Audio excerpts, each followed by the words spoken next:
अस्सलाम वालेकुम मोअज़्ज़ज़ ख़वातीन व हज़रात, प्रोग्राम हस्बे हाल के साथ मैं हूं आपका मेज़बान अली मुमताज़। नाज़रीन, स्मॉग की वजह से सांस, गले, नाक, आँखों और जल्द के अमराज में मुब्तला अफराद मुख्तलिफ अस्पतालों से रुजू कर रहे हैं। आइए देखते हैं कि इतनी बड़ी तादाद में मरीजों को डॉक्टर कैसे संभाल रहे हैं। संभाल रहे हैं क्या मतलब? मैं मरीजों की अम्मी हूँ या मेरी कुकड़ों की दुकान है और मरीज कुकड़ है? मैं सिर्फ मरीजों को देखता हूँ और इसको तो मैं 1.5-2 महीने से देख रहा हूँ। डॉक्टर साहब तुसी तो मैनू वेख रहे हो, मेरे उत्ते रहम खाओ क्योंकि मैं भी तुहानू वेख रहे हैं। देखो जी भर के देखो, आखिर लोग हमारा चेहरा ही तो देखते हैं। ਉਹ ਵੇਖਦੇ ਕੀ ਨੇ ਜੀ, ਅੱਲਾ ਮਾਫੀ ਦੇ, ਏਡੀ ਭੈੜੀ ਘੂਰੀ ਪਾਉਂਦੇ ਨੇ, ਉਹ ਡਰ ਹੀ ਜਾਂਦਾ ਮਰੀਜ਼। डॉक्टर साहब घूर नहीं रहे होते, वो तो बड़े प्यार से देख रहे होते हैं। वो तो मरीज को लग रहा होता है कि वो घूर रहे हैं। यस, अभी तो मैं प्यार से देखता हूँ। अगर घूर के देख लिया ना तो 1.5 महीना बुखार नहीं उतरेगा। ਉਹ ਜੀ ਬੁਖਾਰ ਤੇ ਚੜਨਾ ਹੀ ਹੈ, ਜਦੋਂ ਘੂਰ ਕੇ ਵੇਖਦੇ ਨੇ ਤੇ ਡਰ ਲੱਗਣ ਲੱਗ ਪੈਂਦਾ, ਹੁਣ ਕਿਧਰੇ ਚੰਬਲ ਨਾ ਜਾਣ। ਡਾਕਟਰ ਸਾਹਿਬ ਇਹ ਗਲੂਕੋਜ਼ ਲਾਇਆ ਜੀ ਜਾਂ ਇਹਨੂੰ ਵਾਈਬ੍ਰੇਟਰ ਤੇ ਲਾਇਆ ਜੀ? और डॉक्टर साहब जेड़ा मैनू फिलहाल बुखार चढ़िया है ओदी तो दवाई दे दियो, अगली बार आवांगा तो घूर भी लेना। डॉक्टर को झुकते करते हुए शर्म नहीं आती तुम्हें? डॉक्टर मुआशरे की क्रीम होते हैं, क्रीम। क्यों हंस रही हैं आप? क्रीम क्या सफेद ही होती है? नहीं जी, ब्लैक बाम भी होती है जनाब। और डॉक्टर साहब खामोश रहो। एक तो मास्क नहीं पहना और ऊपर से मुंह खोल खोल के बातें करते हो। नर्स जी इसको हटाओ मेरे सामने से, निकालो इसको बाहर। डॉक्टर साहब उसे दवा तो दें, वो बीमार है। वो आपके कोई जलसे में नहीं आया हुआ कि जिसे आप बाहर निकाल रहे हैं। Mister Ali, you too? Yes, I mean तो आप भी जुगत कर रहे हैं? डॉक्टर साहब बस है जिन्नी क अंग्रेजी बोली जे इन्नी क पर्ची दे उत्ते लिख दियो ताकि मैं दफ्तर दे च जाके विखा सकां कि मैं वाकई बीमार हाँ। क्या डॉक्टर साहब ये फ्रॉड है, ये बीमार नहीं सिर्फ पर्ची मांग रहा है। Fraud? Police police police police! ਭੈਣ ਜੀ ਤੁਸੀਂ ਕਿਉਂ ਘਬਰਾਣ ਰਹੇ ਹੋ ਪੁਲਿਸ ਕੋਲੋਂ? ਤੁਸੀਂ ਮਫਰੂਰ ਹੋ? और डॉक्टर साहब मैं तो बस इसलिए कह रहा मेरा हल्का जिहा गला खराब है, अखां दे च जलन है और दफ्तर वाले ने मैंने जबरदस्ती दवाई लैन लई भेज दिता है। ओ भाई, उन्होंने तुम्हारे साथ नेकी की है और तुम उल्टा उनके साथ फ्रॉड कर रहे हो। हाँ। अगर तुम दवा ले भी लेते हो तो इसमें तुम्हारा ही भला है। बिल्कुल। तुम जानते भी हो कि स्मोक की वजह से लोगों को मुख्तलिफ अमराज की शिकायत है, जैसे कि आंखों की, सांस की, गले की, और ये सब स्मोक की वजह से है और लोगों की बेहतियाती यानी कि लापरवाही की वजह से। ਉਹ ਕਿਹੜੀ ਲੋਕਾਂ ਦੀ ਲਾਪਰਵਾਹੀ ਜਨਾਬ? ਲੋਕੀ ਕਿਹੜੇ ਧੂਆਂ ਮਾਰਨ ਡਏ ਨੇ? ਇਹ ਜਾ ਕੇ ਉਹਨਾਂ ਗੱਡੀਆਂ ਨੂੰ ਚੈੱਕ ਕਰਨ ਜਿਹੜੀਆਂ ਧੂਆਂ ਮਾਰਦੀਆਂ ਨੇ, ਜਾਂ ਫੈਕਟਰੀਆਂ ਬੰਦ ਕਰਾਉਣ ਜਿੱਥੋਂ ਧੂਏ ਨਿਕਲਣ ਡਏ ਨੇ। ਉਹ ਬੋਲਦੇ ਨਹੀਂ ਧੂਆਂ ਸਾਹਿਬ।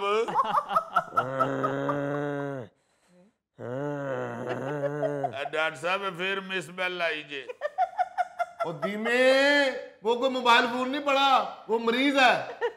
सिगरेट पी पी के इसने वो अपनी हालत कर ली है कि सांस तक नहीं निकल रहा। हाय ओहो, लो जी ਇਹਨੂੰ ਵੇਖ ਕੇ ਕਿਸੇ ਬਜ਼ੁਰਗ ਨੇ ਕਿਹਾ था ਜੀ ਨਾ, ਬੰਦਾ ਸਿਗਰਟ ਨਹੀਂ ਪੀਂਦਾ, ਸਿਗਰਟ ਬੰਦਾ ਪੀ ਜਾਂਦੀ। ਬੰਦਾ ਤੇ ਵਿਚਾਰਾ ਸਾਰਾ ਮੁੱਕ ਗਿਆ, ਹੁਣ ਤੇ ਮੇਰਾ ਫਿਲਟਰ ਹੀ ਰਹਿ ਗਏ। ਹਾਂਜੀ ਹਾਂਜੀ, ਤੁਹਾਡੀ ਗੱਲ ਹੀ ਹੋ ਰਹੀ ਹੈ ਜਨਾਬ। ਹਾਏ ਡਾਕਟਰ ਸਾਹਿਬ ਇਹਨੂੰ ਛੱਡੋ, ਪਹਿਲੇ ਮੈਨੂੰ ਦਵਾਈ ਦੇ ਦਿਓ। ਹਾਏ ਹਾਏ 2 ਦਿਨ ਹੋ ਗਏ ਨੇ, ਖਾਂਸੀ ਦੇ ਨਾਲ ਮੈਨੂੰ बुखार भी हो गया, मैं घर भी जाना।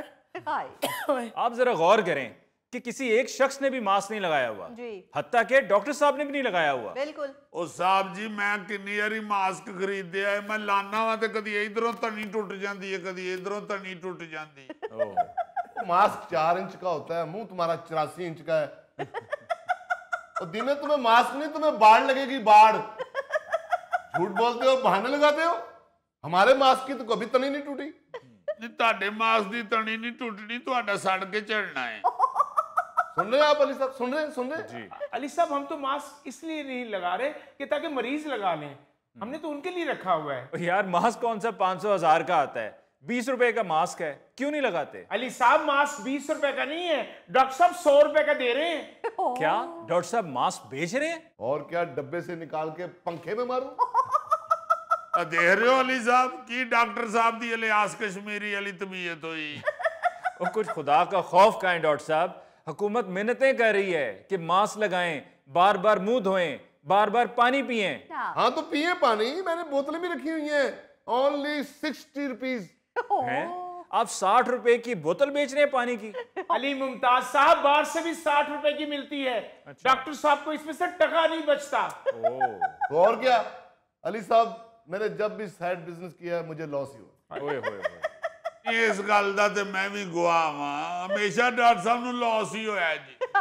पिछलियां सर्दियां च डॉक्टर साहब ने हस्पताल दे गेट दे कोल ही मुर्ग यखनी लाई सी, नहीं विकी।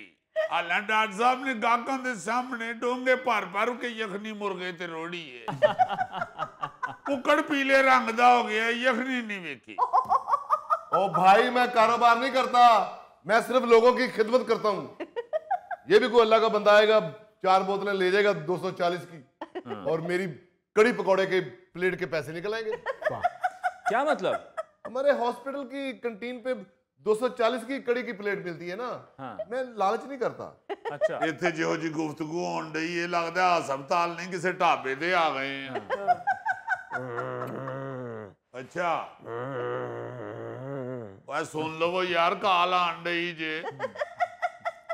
ਹਾਏ ਹਾਏ ਡਾਕਟਰ ਸਾਹਿਬ, ਤੁਹਾਨੂੰ ਆਪਣੀ ਕੜੀ ਪਕਾਉਣੇ ਦੀ ਪਈ ਹੈ, ਮੈਨੂੰ ਦਵਾਈ ਦਿਓ, ਮੈਂ ਵੀ ਘਰ ਜਾ ਕੇ ਹਾਂਡੀ ਪਕਾਣੀ ਹੈ। ਵੇਖੋ ਕੀ बुरा हाल हो गया, खंग खंग के। ओहो बीबी आप इधर आए, इधर आए, इधर आए, जाएं पहले जाके हांडी पकाएं। इसकी हांडी? जी, मास्क ची आलू पालो। ओ बीबी इसको मुंह पे लगाएं, खांसती जा रही है और मास्क लगाया नहीं, वो सुनने नहीं क्या कह रहे हैं कि एहतियात करें, मुंह धोएं, बार बार पानी पिए। वैसे डॉक्टर साहब ये एहतियाती तदाबीर डॉक्टरों के लिए भी हैं। क्या करें अली साहब, एहतियात करें या मरीजों को देखें। बार बार बताया है कि स्मोक के दिनों में मुंह धोएं, पानी पिए, मास्क लगाकर। ये ले बीबी, और बाहर से जाके दवाई ले लें। अच्छा जी। ਉਹ ਡਾਕਟਰ ਸਾਹਿਬ ਉਹ ਹਜ਼ੂਰ ਇਸ ਬੱਚੇ ਨੂੰ ਜਿਹੜਾ ਮਸਾਲਾ ਦੇਣਾ ਜੇ ਦਿਓ ਤਾਂ ਕਿ ਸਾਡੀ ਵਾਰੀ ਵੀ ਆਵੇ। ओ भाई मरीज देख रहा हूं मैं कोई यहाँ बैठा हारमोनियम पे धुने नहीं बना रहा। आ जाती है तुम्हारी बारी। तौबा, इतने मरीज, इतने तो 12 किलो की देग में चने नहीं होते जितने मरीज आ गए हैं। वाह रे वाह, क्या मिसाल देती है सिस्टर बाजी। ऐसले ते मैनू मलंगड़ी दाता दी लगे हो। हाय हाय, बहुत बोलता है ये, बहुत बोलता है, इसीलिए यहाँ खज्जल हो रहा है। हाय। चलो जेड़ा चुप करके बैठा है उन्होंने केड़ा तुसी VIP रूम देता है। ओहो ये मरीज तो बहुत बोलता है, पता नहीं कहाँ खा के आता है। नहीं जनाब, मैं डॉक्टरां दी इज्जत करना वा। यू नो ज्यादा बोलने से भी पोल्यूशन बढ़ती है। लो वाह रे वाह, ये खुद सिर हिला रहे हो या ताडे गले च स्प्रिंग है?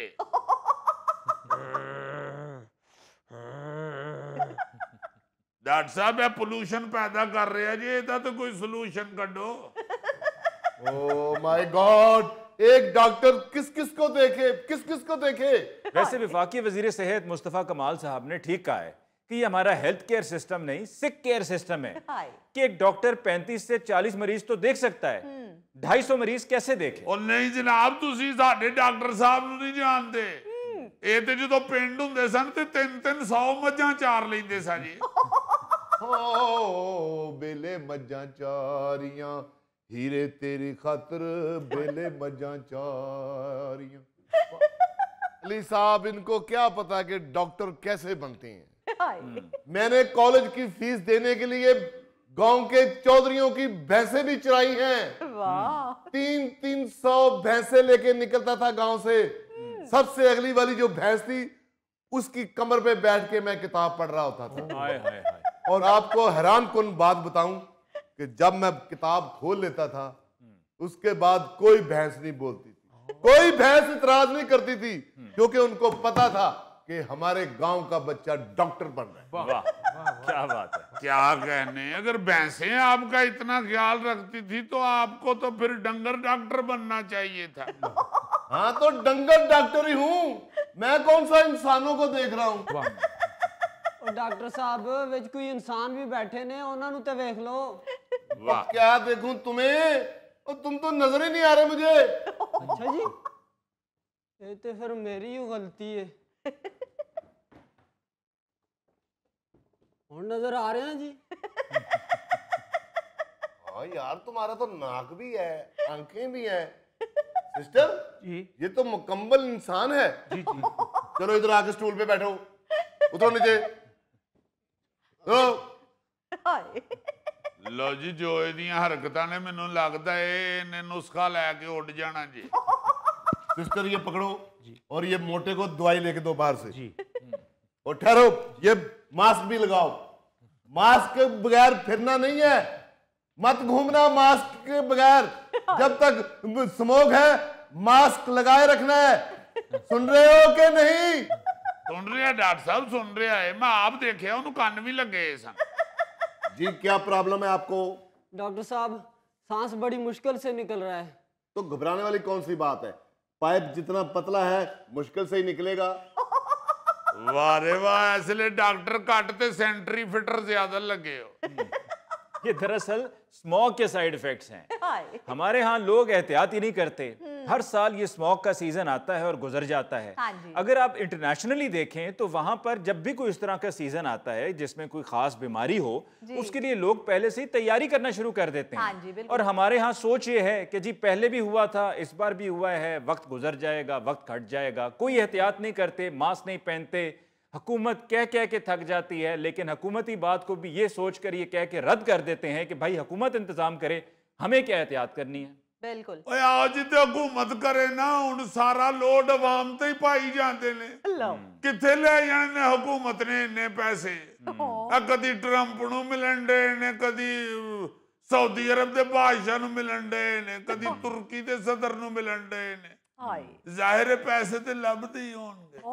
और भाई इन वबाई बीमारियों को लेकर पहले खुद एहतियाती तदाबीर इख्तियार करनी होती हैं। हाँ जी। और जहाँ तक बात है हुकूमत की, तो वफाकी वजीर सेहत मुस्तफ़ा कमाल साहब ने कह दिया है कि जो सेहत का बजट है वो गुज़श्ता साल के मुकाबले में 33% इस दफ़ा कम है। ਹੈਲੋ जी, और पिछले साल बजट जो 21 अरब था वो इस साल कम होकर 14 अरब रह गया। ਹੈਲੋ ਯਾਨੀ 7 ਅਰਬ ਸਿਹਤ ਚੋਂ ਵੀ ਕੱਢ ਲਿਆ ਨੇ। जी हाँ। ਪਤਾ ਨਹੀਂ ਇਹਨਾਂ ਨੇ ਕਿਹੜੇ ਸਰਕਾਰੀ ਕਿਚਨਾਂ 'ਚ ਨਰਗਸੀ ਕੋਫਤੇ ਪਕਾਣੇ ਨੇ। हाँ जी।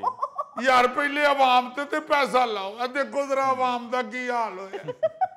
ਪੈਸਾ ਕੀ ਇਹਦੇ ਤੇ ਵਿਚਾਰੇ ਤੇ ਲੱਗਣਾ, ਇਹਨੂੰ ਤੇ ਹੁਣ ਤੀਲਾ ਵੀ ਲੱਗੇ ਤੇ ਇਹਨੂੰ ਦਰਦ ਹੁੰਦੀ ਜੀ। हाँ मैं तो उस वक्त से हैरान हो रहा हूं कि इंसान में हाजमे का सिस्टम होता है, सांस लेने का सिस्टम होता है, ਹਾਂ नर्वस सिस्टम होता है, महसूस करने का सिस्टम होता है।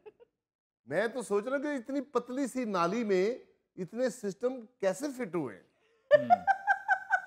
ਉਹ ਡਾਕਟਰ ਸਾਹਿਬ ਪੜ੍ਹੇ ਲਿਖੇ ਆਦਮੀ ਹੋ ਤੁਸੀਂ, ਉਹ ਇਹੋ ਜਿਹਾ ਮੌਜਜ਼ਾ ਵੇਖ ਕੇ ਤੇ ਗੱਲਾਂ ਨਹੀਂ ਕਰੀਦੀਆਂ, ਸੁਭਾਨ ਅੱਲਾ ਕਹੀਦਾ। यार जाहिर है सब तारीफें अल्लाह के लिए हैं, लेकिन हैरान कुन बात है, हैरान कुन। ਹੈਰਾਨ ਕੋਣ ਵਾਲੀ ਕਿਹੜੀ ਗੱਲ ਏ? ਗੰਡੋਇਆ ਵੀ ਤੇ ਇਹਦੇ ਨਾਲ ਦਾ ਹੀ ਹੁੰਦਾ, ਉਹ ਵੀ ਤੇ ਭੱਜਾ ਹੀ ਫਿਰਦਾ ਨਾ। ਭਾਵੇਂ ਸਲੋ ਭੱਜਾ ਫਿਰਦਾ ਮਗਰ ਜ਼ਾਹਿਰ ਹੈ ਉਹਦੇ ਚ ਵੀ ਹਾਜ਼ਮੇ ਦਾ ਸਿਸਟਮ ਹੋਣਾ ਹੈ, ਸਾਹ ਲੈਣ ਦਾ ਸਿਸਟਮ ਹੋਣਾ ਹੈ, ਮਹਿਸੂਸ ਕਰਨ ਦਾ ਸਿਸਟਮ ਵੀ ਹੈ। ਕਿਉਂਕਿ ਉਹਦੇ ਤੇ ਲੂਣ ਪਾਓ ਤੇ ਉਹ ਮਹਿਸੂਸ ਕਰਦਾ ਹੈ।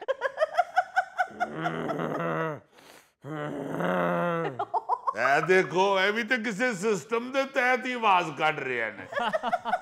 वो वाकई बीमार है या मंजी बिस्तरे वाला होटल समझ के लम्हा पे है? लो जी डॉक्टर साहब, ये वाकई होटल समझ के लम्हा पे है जी। कितने भाई हो भी तुम? 4। ये पकड़ो और दौड़ जाओ। तुम चारों भाइयों के लिए एक ही बहुत है। नाज़रीन, इसके साथ ही हम लेते हैं एक ब्रेक, मिलते हैं ब्रेक के बाद। ना सुनाना, कहीं गोगा अपने जेन में ना बिठा ले। तुम फिक्र ना करो, वो इसके बस की बात नहीं है, वो बड़ा पारा काम है। गो ये भी बहुत पारा है, मगर ये काम इससे भी पारा है।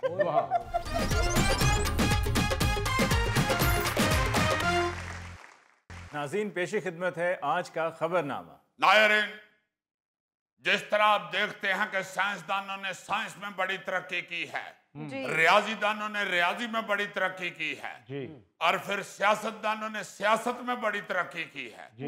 इसी तरह आपको बताता चलूं कि चोरों और डाकुओं ने डकैतियों और चोरियों में भी बहुत तरक्की कर ली है। और इस काम में भी इतनी जिद्दत आ गई है कि आप चोरी और डकैती के वारदातें सुन के हैरान और परेशान हो जाएंगे कि अब ये लोग किस तरह वारदातें डालते हैं। जेम्स बॉन्ड ना सुनाना, कहीं गोगा अपने जेन में ना बिठा ले। तुम फिक्र ना करो, वो इसके बस की बात नहीं है, वो बड़ा पारा काम है। गो ये भी बहुत पारा है, मगर ये काम इससे भी पारा है। खबर कुछ यूं है कि चोर क्रेन की मदद से फ्रांस के तारीखी लूवर म्यूजियम में दाखिल होकर 7 मिनटों में $100 मिलियन के जेवरात ले उड़े।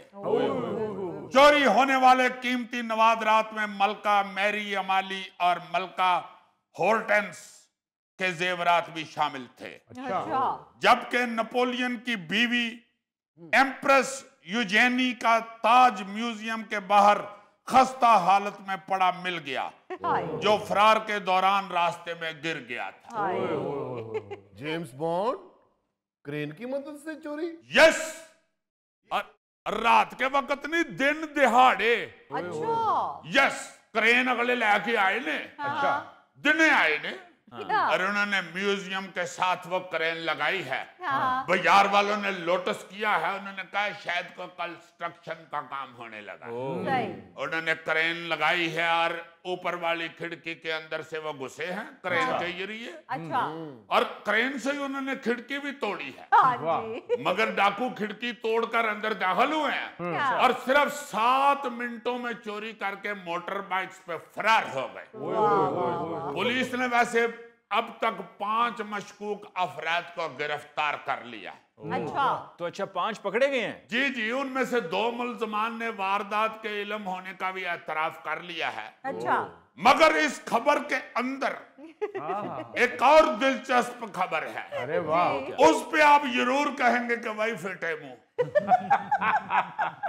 इस वारदात में जो क्रेन इस्तेमाल हुई है ना जी, वो क्रेन बनाने वाली जर्मन कंपनी ने वारदात को अपनी तशहीर का जरिया बना लिया है।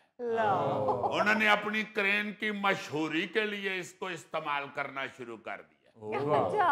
मौके से फायदा उठाते हुए इंस्टाग्राम पर एक मज़ाहिया इश्तिहार पोस्ट किया है उस क्रेन बनाने वाली कंपनी ने, जिसमें म्यूजियम चोरी की वीडियो दिखाते हुए उन्होंने नीचे लिखा है, अगली बार जब आपने चीजें एक से दूसरी जगह तेजी से मुंतकिल करनी हो तो हमारी स्मार्ट क्रेन इस्तेमाल करें, जो आपके 400 किलोग्राम तक के सामान को 42 मीटर फी मिनट की रफ्तार से बिल्कुल खामोशी के साथ मंजिल तक पहुंचा देंगी। साथ वैसे उन्होंने ये वजाहत नहीं की इश्तिहार में कि क्रेन के ऊपर मजदूर काम करेंगे या डाकू। अच्छा, क्रेन का सिर्फ एक इसी वारदात में नाम नहीं आया। चंद दिन पहले बर्तानिया के शहर बकिंगमशायर में चोर क्रेन की मदद से कैश की भरी हुई एटीएम मशीन उखाड़ कर ले गए थे। उस वारदात की वीडियो बनाने वाली एनी शाहिद जो खतून थी ना जी, उन्होंने बताया कि मेरी बेटी जो थी उसने यंजीर जैसी किसी चीज के जमीन पर रगड़ने की आवाज सुनी। उसने देखा कि ये तो एटीएम क्रेन के जरिए अखाड़ी जा रही है। बेटी ने ये देखकर फटाफट मुझे बुलाया। मैंने फौरी तौर पे वीडियो बनानी शुरू की। देखो ना जरा, अंग्रेजों में भी टिकटॉक माइया होती। और वो कहती है कि सब कुछ इतनी तेजी से हुआ कि शायद 5 से 7 मिनट में वारदात करके डाकू फरार हो गए और मैं वीडियो बनाती रह गई। और फिर मेरी वीडियो के ऊपर बेपनाह लाइक्स आए। मतलब उस खतून को एटीएम चोरी होने का कोई दुख नहीं है, अलबत्ता अपने व्यूअर्स की बहुत खुशी हुई है। वैसे मैं आपके जर्नल नॉलेज के आप लोग जर्नल नॉलेज के बहुत अच्छे दानिश्वर पाए गए हैं। Thank you. नहीं कोई बात नहीं, कोई बात, मैं भी आप जैसा ही हूँ। तो आपके जनरल नॉलेज के लिए बताता चलूं कि क्रेन से एटीएम मशीन अखाड़ने की जो इजाद है ना, हाँ जी, वह हमारे हमसाया मुल्क भारत की है। 2022 में चोर क्रेन की मदद से एटीएम मशीन उखाड़ के ले गए थे भारत में, जिसमें तकरीबन 27 लाख भारतीय रुपए मौजूद थे।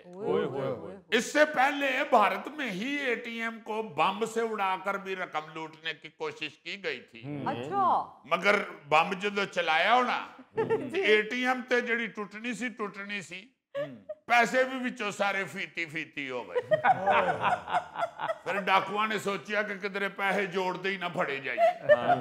अच्छा, वैसे हम लोग जो हैं, हमारी आदत बन चुकी है कि हम अपने मुल्क में बैठ के अपने ही सिस्टम को और अपने लोगों को और अपने मुल्क को कोसते रहते हैं। हाँ जी, मगर दुनिया पली सपली है।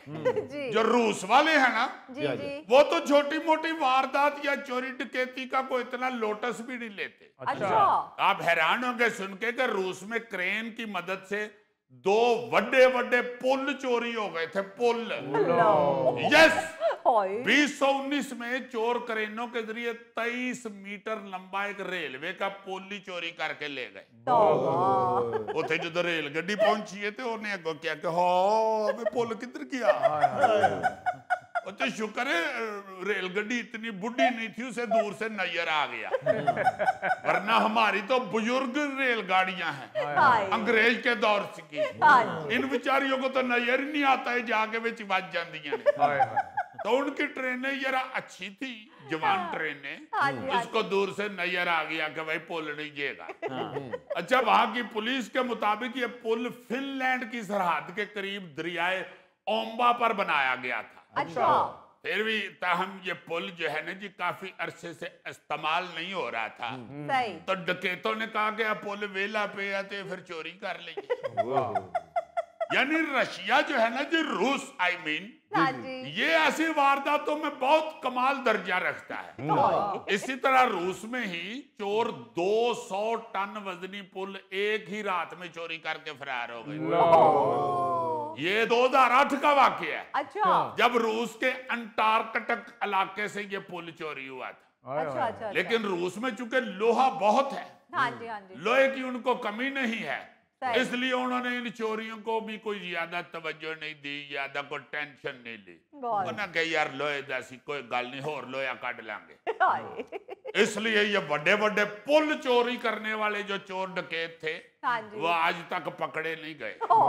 इतने गोगा बह के रो रहा होंगे कि साडी पुलिस की है, देखो 7-8 साल पहले मेरी साइकिल चोरी हुई सी, आज तक नहीं लभी। अगले पुल चोरी हो गई, वो नहीं लबन रहे। तुम्हें अपनी साइकिल की पड़ी हुई है। हो सकता है साइकिल खुद चोरी हो गई हो कि रोज मेरी चीकां कढ़ांदा है, मैं तो इथों नसा। वाह, करेक्ट। साइकिल चोरी होने का मुझे कोई दुख नहीं है। और क्या दुख है, साइकिल के कैरियर के ऊपर रोटी वाला डब्बा पड़ा हुआ था। आप खुद ही समझ गए मेरे दुख को, मैं क्या बताऊं। जेम्स बॉन्ड, इतनी इंफॉर्मेशन देते हैं आप हमें, इसका अजर आपको अल्लाह देगा। बहुत शुक्रिया, बहुत शुक्रिया। आई नो वेरी वेल के पाकिस्तान च दानिशवरी भी अल्लाह के आसरे ते चलन दी।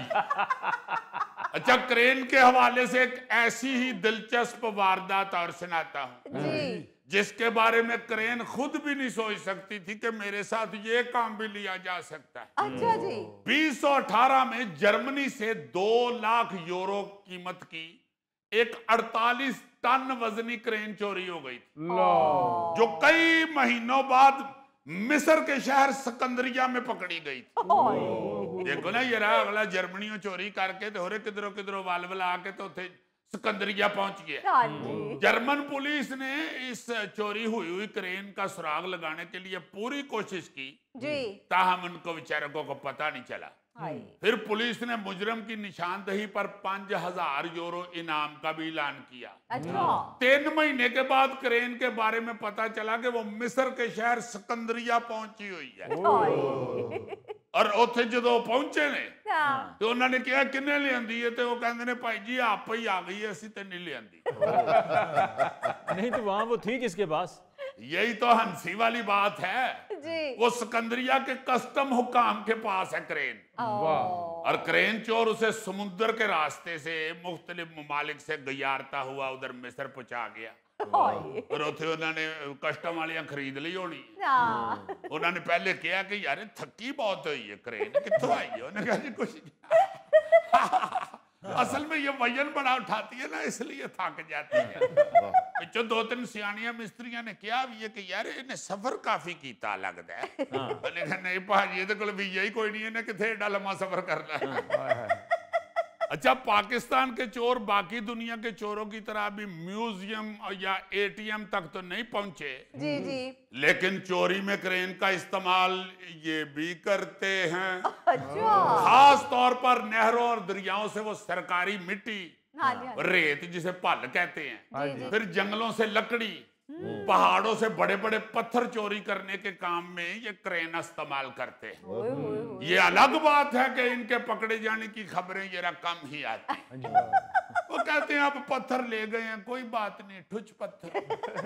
बल्कि पुलिस वाले कहते हैं चंगा होया असी भी चुकवाना ही सी। बहुत अच्छी यार, ये कैसा जाहिल आदमी। पत्थर बड़े कीमती होते हैं। और फिर ये जो सलाब आ रहे हैं, आपने पढ़ा नहीं मीडिया पे, अखबारों में, ये पत्थर चोरी कर करके जो इस्तेमाल हुए हैं उसकी वजह से पानी के रास्ते खराब हुए हैं और ये सैलाब आते हैं। यार ये बंदा हमारे पास बैठ के क्या सोचता रहता है, ये हमें सुनता नहीं है। यार थैले पत्थर बड़े कीमती होते हैं। वो देखा नहीं कितनी खूबसूरत लड़की कहती है शीशी भरी गुलाब की पत्थर पे तोड़ दूं। इसको यार जरा अकल नहीं। कोट ने इंज पाया होंगे जिवें असगर नदीम सैयद साहब का छोटा भरा है और दानिश्वरी इसके करीब से नहीं गुजरी। अच्छा, वैसे 2 साल पहले लाहौर में लेस्को की टीम ने क्रेन के जरिए ट्रांसफार्मर चोरी करने वाला गैंग रंगे हाथों पकड़ लिया था। अच्छा। हाँ, ये वाकया कान्हा का है जहां पर चोर प्राइवेट क्रेन की मदद से ट्रांसफार्मर उतार रहे थे। अच्छा। वो शक होने पे इलाके के लोगों ने महकमे को इत्तला कर दी। सही। बाद से फिर चोर फड़े गए। दर्जन के करीब वो ट्रांसफार्मर और हाई वोल्टेज तारे चोरी कर चुके थे। ये हमारे यहाँ ट्रांसफार्मर और ये बिजली के खंभों के ऊपर जो तारे, मोटी महंगी तारें लगी होती हैं, ये बहुत चोरी होती हैं। अच्छा। एवं तो नहीं साडा बेचारा बापड़ा ओल्ड होम दे बाबे आंगर चलन दिया। फिर अभी पिछले साल डस्के के करीब है गलोटियां मोड़। हाय हाय हाय, गुलाम अली साहब, गुलाम अली साहब का गांव गलोटियां। वो जो गलोटियां मोड़ है वहां पे दिन दिहाड़े क्रेन की मदद से एक चोरी हो रही थी। अच्छा। देखो ना ये किथे किथे वारदात हो रही है। हाँ जी। जिसमें चोर क्रेन और ट्रैक्टर ट्राली की मदद से एक प्लाजे के करीब पड़ी हुई 45 ट्रालियां मिट्टी, 2 लाख ईंट, 6 दरवाजे और 8 दरख्त काट कर चोरी करके ले गए थे।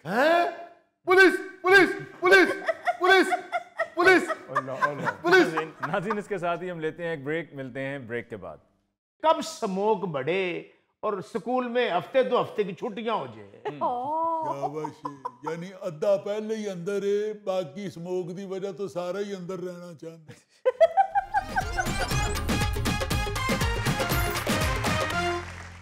नाज़रीन, पंजाब हुकूमत ने 9th क्लास के स्टूडेंट्स की सहूलत के लिए स्मार्ट सिलेबस जारी कर दिया है। कमोबेश तमाम मज़ामीन के सिलेबस को मुख्तसर कर दिया गया है। आइए जानते हैं कि इस पर असातिज़ा की क्या राय है। अली मुमताज साहब, राय क्या होनी है? हम तो अल्लाह ताला का शुक्र अदा कर रहे हैं कि गवर्नमेंट को भी ख्याल आया है, वरना यकीन माने कि ऐसे लगता था कि 9th क्लास के बाद बच्चा सीधा PhD करेगा या फिर पहले PhD करेगा फिर 9th क्लास का इम्तिहान देने के काबिल होगा। भाई मुझे तो समझ ही नहीं आ रहा था कि यो शैतान की आंत जितना सिलेबस खत्म कैसे करेंगे। सही बात है, उस वक्त तो बिल्कुल ही समझ नहीं आती जब टीचर को खुद भी ना आता हो। ये आए कैसे? अभी तो सिलेबस आया है, 3-4 गाइडें छप कर आ जाए फिर समझ आ जाएगा। अब तो खैर आपकी मौजें लग गई हैं, क्योंकि रियाजी के सिलेबस से भी 50% तक सवालात कम और फिजिक्स के 27 टॉपिक्स निकाल दिए गए। केमिस्ट्री के 2 मुकम्मल यूनिट और 15 टॉपिक भी कम कर दिए गए।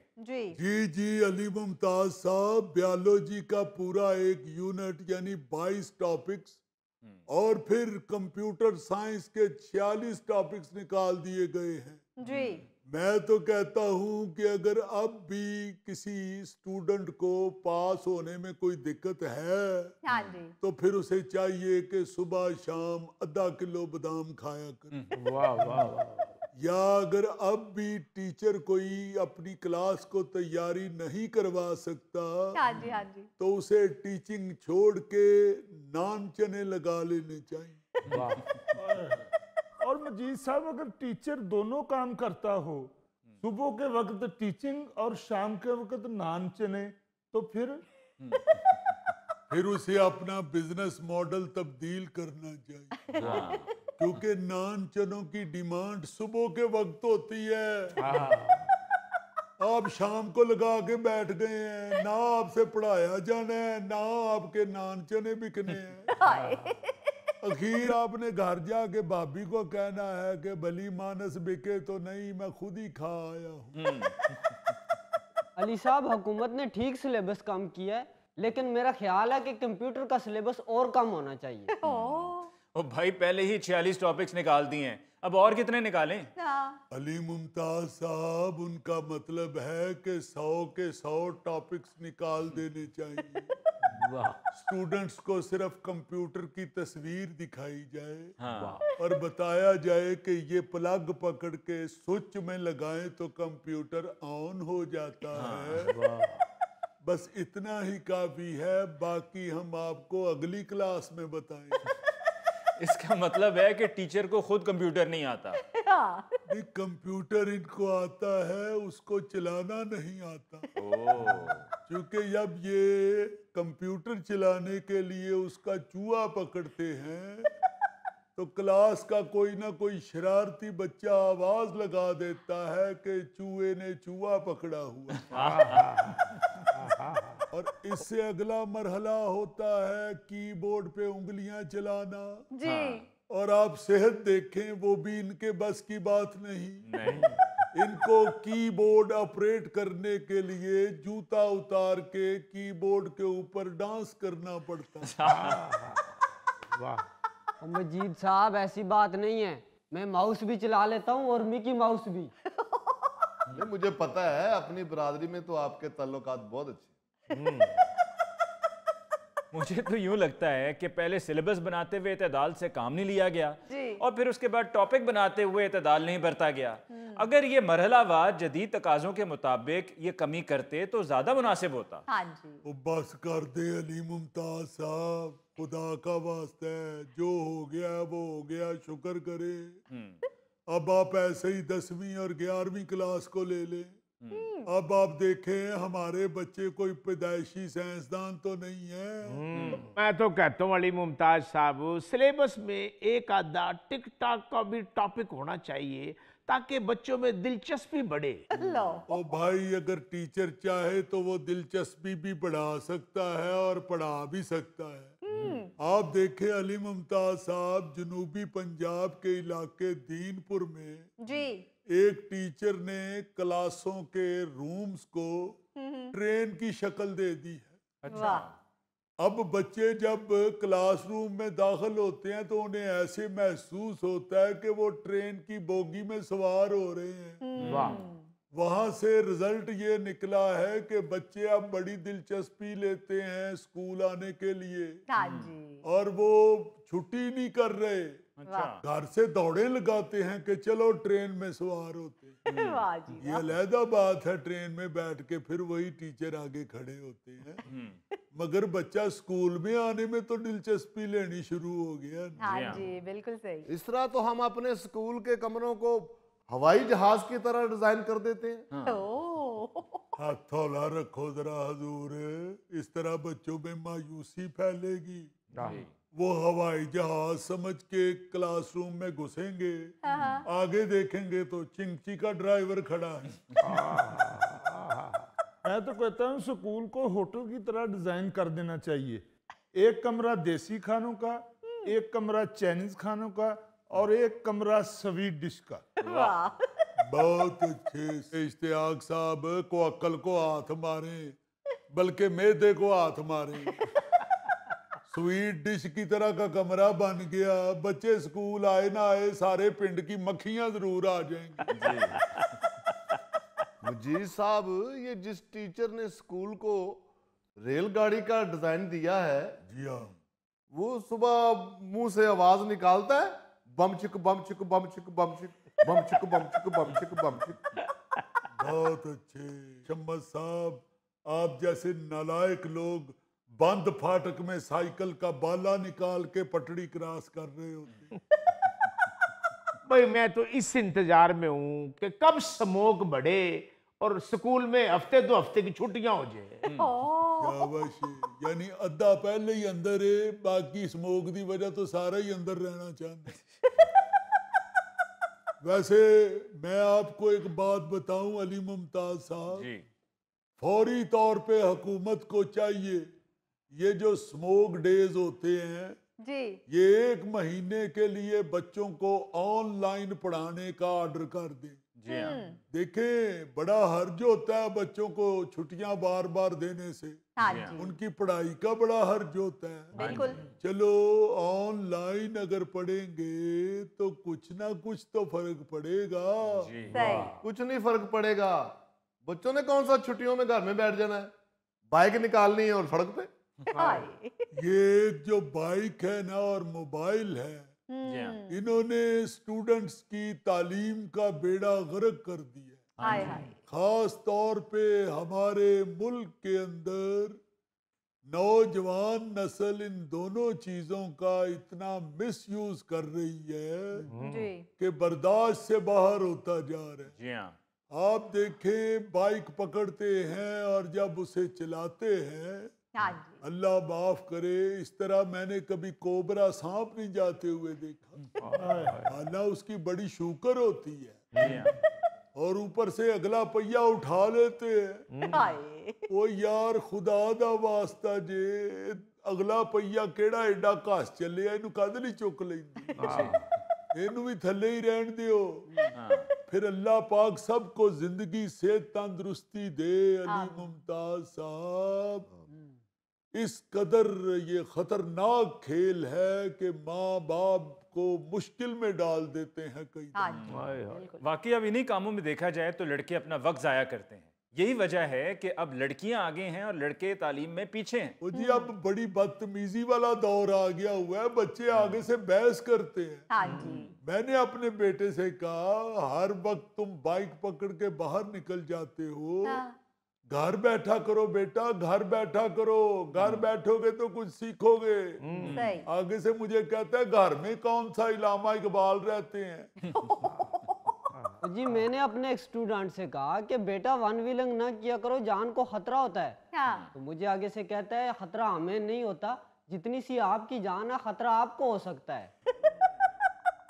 मेरा ख्याल है कि हुकूमत ने ये देखते हुए कि स्टूडेंट्स अपना ज़्यादातर वक्त इन फजूल के मशागिल में गुजार देते हैं, सिलेबस छोटा किया। शाबाश।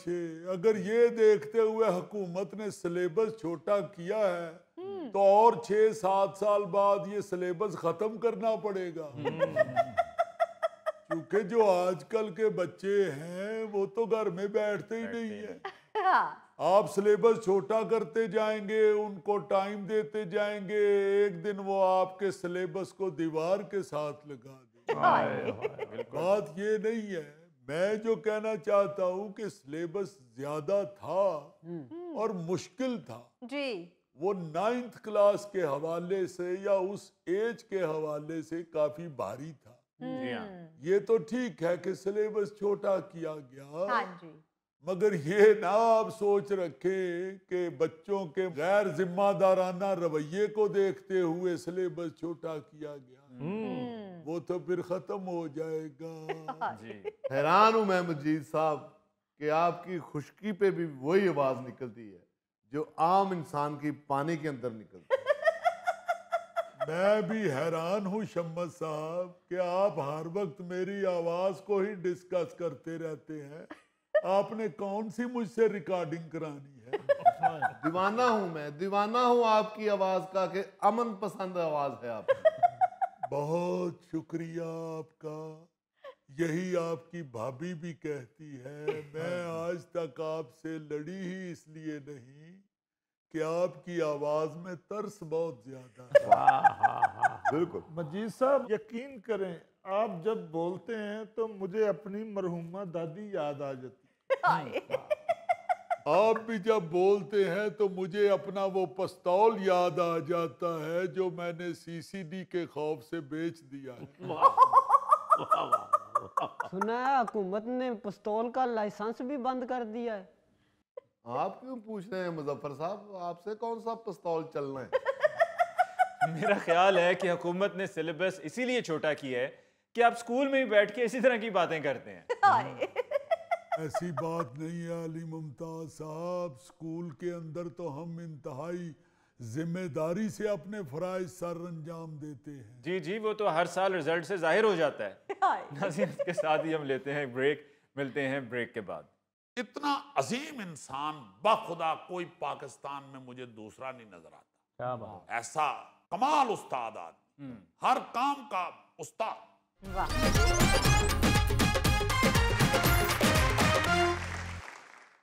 यार अली मुमताज साहब, किसी वक्त दिल करता है कि आज की जो कौम है, हमारी नई नस्ल जी, इनको बताया जाए कि हमारे यहाँ बहुत बहुत बड़ा आदमी हुआ है। अपने हीरोज का बताया जाए।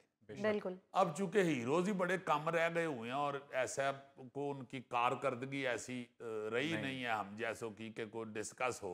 हाँ जी। मगर जो हमने देखे हुए हैं अपनी आंखों से, जिनकी सोबत में रहे हुए हैं जी जी। और जिनका हमें पता है, बल्कि सारी दुनिया को पता है कि ये बहुत बड़े लोग हुए। जी। कभी कभी जी चाहता है कि उनका जरूर जिक्र करते रहें, जरूर जिक्र करते रहें। मैं कल ही करना चाह रहा था मगर मुझे लेट पता चला कि दिलदार परवेज भट्टी साहब मरहूम की कल थी बरसी। तो दिलदार भट्टी साहब एक इतना बड़ा नाम हुआ है, इतना बड़ा नाम हुआ है कि अगर उनके तमाम जिंदगी के पहलुओं पे नजर दौड़ाई जाए जी, तो आप कहेंगे कि यार ये इतने मल्टी क्वालिटीज के मालिक थे। वाह। ये इतना बड़ा आदमी था हाँ जी, हाँ जी। और हर काम के उस्ताद। वाह। क्या बात है। प्रोफेसर थे इंग्लिश के और माशाल्लाह सीनियर प्रोफेसर हो चुके हुए थे। अच्छा। यहाँ बागबानपुरा कॉलेज में भी पढ़ाते रहे, फिर सिविल लाइन कॉलेज में भी पढ़ाते रहे। वाह जी वाह। तो हम लोगों ने तो उनको बचपन में देखा ना जी। गुजरांवाला में हमारे वो मोहल्लेदार भी थे, अच्छा। तो उनको देखते थे और बड़ा मजा आता था कि टेलीविजन में इनको देखते हैं। और अब वो कम नजर आते थे क्योंकि सुबह सुबह ना जी वो लाहौर आ जाते थे, रेल के जरिए लाहौर आते थे। अच्छा। और यहाँ आके कॉलेज सीधा जाते थे। जाहिर है कॉलेज 8 बजे का टाइम, तो वहां से वो अंधेरे में ही निकल आते थे। सही। ज्यादा उनको हमने जो देखा और मिले ना जी, वो इस फील्ड में जब आए हैं तो उस वक्त टेलीविजन पे। वाह। क्या बात। अच्छा, ये अजीम शख्सियत, मज़ाहिया अदाकार, सदाकार, पेशकार, टीवी मेजबान और लिखारी और फिर एजुकेशनिस्ट जो थे, इनका थोड़ा सा तारुफ आपको करवा दूं। जी। ताल्लुक जैसे मैंने बताया गुजरांवाला से था। हाँ जी, हाँ जी। 1946 में अमृतसर में पैदा हुए थे, अच्छा। लेकिन क़याम पाकिस्तान के बाद अपने वालिदैन के साथ गुजरांवाला आ बसे। सही। अंग्रेजी अदब में मास्टर्स किया हुआ था। वाह। गवर्नमेंट कॉलेज गुजरांवाला के साबिक तालिब इल्म थे, जहाँ पे मैं भी पढ़ा हुआ हूँ। अच्छा। कॉलेज में ही दौरान तालीम इनके मज़ाहिया अंदाज और बरजस्तगी को देखते हुए हाँ जी। सारे इनकी तरफ तवज्जो देना शुरू हो गए। अच्छा। कॉलेज में जो मुनक़द होती थी ना जी तकरीबात, जी जी सर। उनकी नकाबत, उनकी निज़ामत के फ़राइज़ ये सर अंजाम देना शुरू हो गए। वाह जी वाह। और वहीं से फिर इनको ऊंची जगह पे खड़े होने का शौक पैदा हो गया। क्या और फिर अल्लाह पाक ने ऐसा ऊंचा मकाम दिया कि वाह वाह वाह वाह। वाह जी। इतना अजीम इंसान बाखुदा कोई पाकिस्तान में मुझे दूसरा नहीं नजर आता। क्या बात। ऐसा कमाल उस्ताद आदमी, हर काम का उस्ताद। वाह। क्योंकि एजुकेशन से मैं बता रहा हूँ कि थे ही उस्ताद, हाँ जी, हाँ जी। एजुकेशन से वाबस्ता थे। उसके अलावा कंपेयरिंग की है तो ऐसी क्लासिक, ऐसी कमाल कि आपको उसका एक छोटा सा जो है ना जी वाकया सुना देता हूँ तो आप कहेंगे कि यार वाकई बहुत बड़े आदमी थे जी। नीलाम घर जो है ना जी, उसकी शायद कोई 100 शो पूरे हुए थे या 200 शो पूरे हुए थे। अच्छा। तो नीलाम घर की एक जो रिकॉर्ड हुआ ना जी, वो 200 शो पूरे होने पे या 100 सेंचुरी पूरी होने पे, हाँ जी, हाँ जी। तो उसको सेलिब्रेट किया गया। अच्छा। और उसमें पीटीवी वालों ने कहा कि इसमें तारक अजीज साहब को मेहमान के तौर पे बिठाया जाए या चीफ गेस्ट के तौर पे बिठाया जाए। सही। तो उन्होंने कहा जी फिर करेगा कौन? हाँ। तो तारक अजीज साहब के मुंह से एकदम निकला कि दिलदार भट्टी साहब। वाह जी। उन्होंने कहा ये शो जो है मेरा, क्योंकि बहुत बड़ा शो था नीलाम का। हाँ जी सर। और भट्टी साहब भी उसी तरह मुसलसल उनके मुकाबले पे शो करते रहे। पहले मेला के नाम से किया और वो शो भट्टी साहब का बहुत से नामों से हुआ, पंजनद, मेला, टाकरा, दिलदार शो, नाम उसके चेंज होते रहे मगर कंटिन्यू वो होता रहा। वाह जी वाह। वो चूंकि पंजाबी जुबान का था जी। और देखो इंग्लिश के उस्ताद, हाँ। और चूंकि पंजाब के वो सपूत थे, इसलिए पंजाबी जुबान की पजीराई के लिए, पंजाबी जुबान की तशहीर के लिए मुसलसल पंजाबी शो ही किया। क्या बात। हालांकि पाकिस्तान के वाहिद वो आदमी थे, वाहिद ऐसे शख्स थे, पंजाबी, उर्दू, इंग्लिश, वाह, तीनों जुबानों में उनको ऐसा मलका हासिल था कि मैंने खुद देखा हुआ है। गवर्नमेंट कॉलेज के शो में, गवर्नमेंट कॉलेज ओल्ड रावियंस के शो में हाँ जी। ऐसे इंग्लिश में शुरू हुए हैं तो ऐसे लगा है कि कोई अमेरिका पहुंच गए वाह। फ्लो में, और इतने अच्छे एक्सेंट में इंग्लिश बोल रहे हैं चूंकि इंग्लिश के उस्ताद थे हाँ जी। और ऊपर से आर्टिस्ट थे, एक्टर भी थे, बिल्कुल। फिल्में भी की हुई हैं, टेलीविजन ड्रामा भी किया हुआ है, थिएटर भी किया हुआ है। मैंने थिएटर भी उनका देखा हुआ है। अच्छा। अलहमरा में 2 नंबर हॉल में उन्होंने थिएटर भी किया, वाह। मैंने देखा। उससे पहले भी सुना कि किया करते थे कभी कभी, मगर चूंकि मसरूफियत उनकी बहुत ज्यादा थी इसलिए कंटिन्यू नहीं, वो ना नहीं कर फिल्म कर सके, ना ड्रामा, ना सही। थिएटर। चूंकि कंपेयरिंग में वो एक बाकमाल शख्सियत है। वाह। तीनों लैंग्वेज, तीनों, आपको इस तरह का कोई बंदा नहीं मिलेगा। गो बहुत बहुत बड़े आदमी हुए हैं, हाँ मोइन अख्तर साहब हुए हैं कंपेयर यहाँ पे, हाँ जी सर। मगर उर्दू के, इंग्लिश के भी, इंग्लिश भी बड़ी अच्छी। फिर ज़िया मयूद्दीन साहब बहुत बड़े आदमी हुए हैं, बहुत बड़े आदमी, जी। मगर वो उर्दू, इंग्लिश जी। ये पंजाबी के भी उसी तरह मास्टर थे और ऐसी अच्छी पंजाबी बोलते थे, इतने प्यारे अंदाज में बोलते थे कि रश्क आता था कि यार वाह वाह। फिर दिलदार भट्टी साहब के हवाले से आपको एक और बड़ी अहम बात बताता हूँ, जी। इंतहाई अहम बात। वो पंजाबी जुबान का जो शो किया करते थे ना जी, ये अपना चुन चुन के दूर दूर से वो लेके आते थे टैलेंट। राइट। कहीं उनको पता चलता था, उनको कोई बताता था कि फलां गांव में एक लड़का है, उसको गाने का बड़ा शौक है, उसे कहते लाओ अच्छा। फौरन ले आओ। वाह। उसको उन्होंने गवाया। फलां बंदा जी कॉमेडी बड़ी अच्छी करता है मगर वो बेचारे को अभी काम ले आओ। बाकायदा प्रमोट करते थे, नए चेहरों को इतना प्रमोट करते थे और पुरानों को सराहते बहुत थे। इतना बड़ा दिल था दिलदार भट्टी साहब का, बाखुदा मैंने ऐसा बंदा नहीं देखा इस फील्ड में। क्या बात है। वाह। इतना सराहते थे, इतना सराहते थे, हैरान कुन। आपके गोश गुजार करता हूं मैं चंद वाकयात जिससे आप समझ जाएंगे कि मैं, वो एक मेरा सीरियल चला दिन, वो जिसमें मेरी ऐसे कंटिन्यूटी थी, अंदाजा करो। जी जी वो हल्का सा मैं उसमें लचक थी उस किरदार में, जी। तो वो अंदाजा करो उसकी कंटिन्यूटी थी। एक दिन मुझे फोन किया तो कहते हैं कि ओए आज अखबार पढ़ी हो? मैंने कहा जी नहीं जी, अखबार तो नहीं पढ़ा। पढ़ अखबार, मेरा कॉलम पढ़। मैंने कहा अच्छा जी। हम बड़ा उनका अदब करते थे, वो बड़ा हमारे साथ प्यार दोस्ताना भी। अच्छा। मैंने कॉलम देखा गौरी साहब, तो उसका उन्वान था अंदाजा करो। तो मैंने कहा है, वो मैंने कॉलम पढ़ा, मेरे पास है आज भी। अच्छा। मेरे पास आज भी है वो कॉलम, वो चूंकि वो तो एक बहुत बड़ा क्रेडिट दिलदार भट्टी साहब के कलम से निकला हुआ। तो उन्होंने ना जी लिखा कि बड़ी पहले दाद दी, बाखुदा मैं ये कोई आजी के तौर पे नहीं कह रहा, वो अगर एक पाव मुझसे हुआ था ना तो उन्होंने उसको 5 किलो पेंट किया हुआ। वाह ऐसे प्यारे आदमी। वाह। तो वो दाद शाद दे के जालिम ने इस अंदाज में मुख्तलिफ वेरिएशन के साथ उसको कहा है अंदाजा करो जी। कि अब मैं चलते फिरते मेरे जहन में वो फिक्रा बार बार आता है।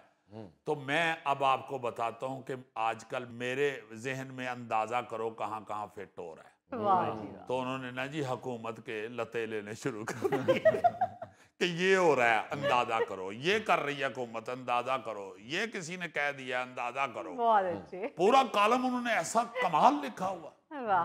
मैं तो क्या उनका हम शुक्रिया अदा कर सकते थे। मैं तो बखुदा आंसू मेरे आ गए आंखों में कि यार ये कितने बड़े आदमी। फिर वो हमारा एक अब्बास राई था आर्टिस्ट, गुजरांवाला से ही इधर, बड़ा अच्छा वो स्टैंड अप कॉमेडी करता था। उसका मुझे एक दफा फोन करके कहते ओ यो मुंडा मैं किधरे एक शो च देखिया सी ਤੇ ਉਹਨੇ ਮੈਨੂੰ ਆਗੇ ਕਿਹਾ ਸੀ ਮੈਂ ਭਾਜੀ ਮੈਂ ਗੁਜਰਾਂਵਾਲੇ ਦਾ ਹੀ ਆ ਤੇ ਕਾਮੇਡੀ ਯਾਰ ਉਹਨੇ ਬੜੀ ਅੱਛੀ ਕੀਤੀ ਸੀ ਜਿਹਦੇ ਦਾ ਵੀ ਹੋਵੇ ਸਾਡੇ ਸਾਰੇ ਸ਼ਹਿਰ ਆਪਣੇ ਨੇ ਉਹ ਮੁੰਡੇ ਨੂੰ ਤੇ ਲੱਭ ਉਹਨੂੰ ਮੈਂ ਸ਼ੋਅ 'ਚ ਲਿਆਵਾਂ ਯਾਰ। अच्छा। ਉਹ ਸ਼ੋਅ ਦੂਰ ਦੂਰ ਵੇਖਿਆ ਜਾਂਦਾ ਪੂਰੇ ਮੁਲਕ 'ਚ ਤੇ ਉਹਨੂੰ ਲਿਆ। मैं कहा उसको बुलाया, ये अमानत को बुलाया, जरा सा देखते थे ना जी कि अभी नए लोग थे ये, मैं भी जैसे बता रहा हूँ मैं भी उस वक्त नया था जब मुझे बुलाया, इसको बुलाया। हर आर्टिस्ट को जिसको भी वो देखते थे ना कि यार ये तो अच्छा है, फौरन बुला के उसे प्रमोट करते थे, उसकी हौसला अफजाई करते थे, उससे प्यार शुरू कर देते थे। ऐसा खूबसूरत और इतना बड़ा आदमी, इतना बड़ा उस्ताद, बाखुदा मुझे कोई दूसरा नजर नहीं आता। इतनी क्वालिटीज का मालिक, बिल्कुल इतनी क्वालिटीज किसी एक फनकार में हरगिज नहीं है। ए नैयर साहब जो सिंगर थे वो उनके बड़े अच्छे दोस्त थे। अच्छा। और ए नैयर साहब को जब भी बुलाते थे ना शो में कंपेयरिंग करते हुए, हाँ जी, हाँ जी। तो वो गाते थे तो ये साहब डांस बहुत अच्छा करते थे। अच्छा। दिलदार भट्टी साहब, अब हमें इस बात की हंसी आती थी कि इंग्लिश के प्रोफेसर और दिलदार भट्टी साहब और ऐसा अच्छा डांस करते थे कि लोग हंस हंस के इतना एंजॉय करते थे कि यार ये कितना बड़ा आदमी। अच्छा, फिर एक वो यूट्यूब पे भी पड़ा हुआ है वो शो, किसी जगह शो कर रहे हैं और बीच में कोई गोरी खवातीन ब्रिटिश हैं या कोई अमेरिकन है वो बैठी हुई नजर आए, उनके लिए बाकायदा हर अपने लतीफे या जोक को इंग्लिश में ट्रांसलेट करके उनको भी सुना रहे हैं। वाह जी वाह। और वो हंस हंस के दूर ही हो रही है। मैंने कहा यार देखो कैसे भले आदमी, अल्लाह ताला उनको जन्नतुल फिरदौस में बड़ा आला मुकाम अता फरमाए, इंसानियत से भरपूर। ऐसा मैंने अपने माड़े दोस्त अहबाब की मदद करते हुए भी किसी को नहीं देखा। पहुंच पहुंच के मदद करते थे, पहुंच पहुंच, किसी का भी पता चलता था ना उसके घर पहुंच जाते थे, उसके थिएटर पे पहुंच जाते थे। मुझे ये बात इसलिए याद आई है कि मैं अलहमरा 1 नंबर हॉल में ड्रामा कर रहा था तो हमने प्रोडक्शन भी शुरू कर ली हुई थी। तो एकदम उधर से ना ट्रैक सूट में कहीं जनाब बाग में वॉक कर रहे थे, तो ट्रैक सूट में उसी तरह आए हैं तो उधर पूछ रहे हैं, मैं सामने मुझे नजर आ गए, कहते ओए सोहेल कितने में? तो मैं देख के भागा उधर को, मैं जी बहन जी यात्रा। तो कोने में ले गए, एक बड़ी सीनियर और बहुत बड़ी फनकारा, हमारी बहुत बड़ी फनकारा, जिनके हालात बेचारी के कमजोर हो गए हुए थे और बीमार हो गई। तो मुझे एक साइड पे ले जाके कहते हैं कि यार उनको कास्ट किया करो ड्रामे में, उनके हालात अच्छे नहीं है, उनको अब कोई कास्ट नहीं करता, उनको कास्ट किया करो। मैंने कहा जी अच्छा जी ठीक है, ये आपने बड़ा अच्छा याद करा दिया। तो मैंने कहा चाय मंगवा, नहीं मैं पे वाक करना वा, मैंने याद आया सी तो मैं इधर दौड़ आया। चले गए।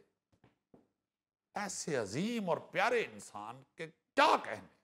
अल्लाह पाक अजर अजीम अता फरमाए उनकी नेकियों का, और अल्लाह पाक उनको बड़ा अल्लाह मुकाम अता फरमाए जन्नत फिरदौस। आमीन। नाज़रीन, इसके साथ ही आज के प्रोग्राम का वक्त खत्म हुआ चाहता है। अपने मेज़बान अली मुमताज़ को दीजिए इजाज़त। अल्लाह ने के बान।